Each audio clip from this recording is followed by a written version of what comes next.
ঘুমিয়ে ঘুমিয়ে আজকের দিনটা ভালোই কাটলো। আজ কোনো মালে হাত দেবো না। তো হয়েছেটা কি, আজকে গোসাইতে এসেছিলাম, তো আজকে কোম্পানি থেকে দুটো লোক পাঠিয়েছে, দাদাটা বওয়া নিয়ে আসা সব কাজ এই লোকটাই করছিল, আর এটা আমাদের ডেলিভারি বয়।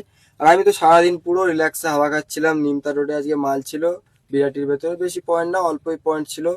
তো সেই মতো একটু লেবে ব্লগিংটা একটু কন্টিনিউ করলাম। এরা তো গাড়ি ঢোকাচ্ছিল না, সরু রাস্তা, তো আমি রাস্তার উপরেই দাঁড়িয়েছিলাম।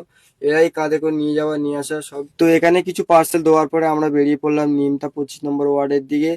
তো এখানে কিছু পার্সেল আছে, ওখানেই দাঁড়িয়ে অনেক মাল খালি হয়ে যাবে। তো এখানে রোদ্দুরে তো আমার খুবই হাল অবস্থা খারাপ হচ্ছিল, আর আমি গাড়িতে একটু উঠে পড়লাম, গাড়ি থেকে ব্লগিং করছিলাম।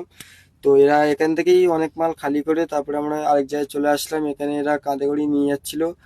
তো আমি একা একা বসে কি করবো, একটু নোকটা কামাচ্ছিলাম, তো দেখছি নোকের অবস্থা এরকম হয়ে গেছে। তো একা একা বসে তো আমার আর ভালো লাগছিল না। তারপর দাদাটা চলে আসলো, আমরা বেরিয়ে পড়লাম ভুতুরে ফ্ল্যাটের দিকে। তো একটা ফ্ল্যাট আছে দিল্লি রোডের পাশেই, যেটার নাম হচ্ছে ভুতুরে ফ্ল্যাট বলে অনেকে চেনে। তো এখানে কুকুরের গায়ে কিছু একটা ঘা বা কিছু একটা হয়েছে, ওই জন্য এরা নিম পাতার একটা পেস্ট বানিয়ে ওতে লাগিয়ে দিল। তো দেখতেই পাচ্ছ ফ্ল্যাটের রং ফং চটে গেছে, ওদিকে ঘাস ফাস হয়ে আছে অনেক। আর আমরা দিল্লি রোডের প্রায় পাশেই ছিলাম। তো ভিডিওটা এইটুকুনি রাখলাম, আর নেক্সট ব্লগের জন্য আমার চ্যানেলটাকে একটু সাবস্ক্রাইব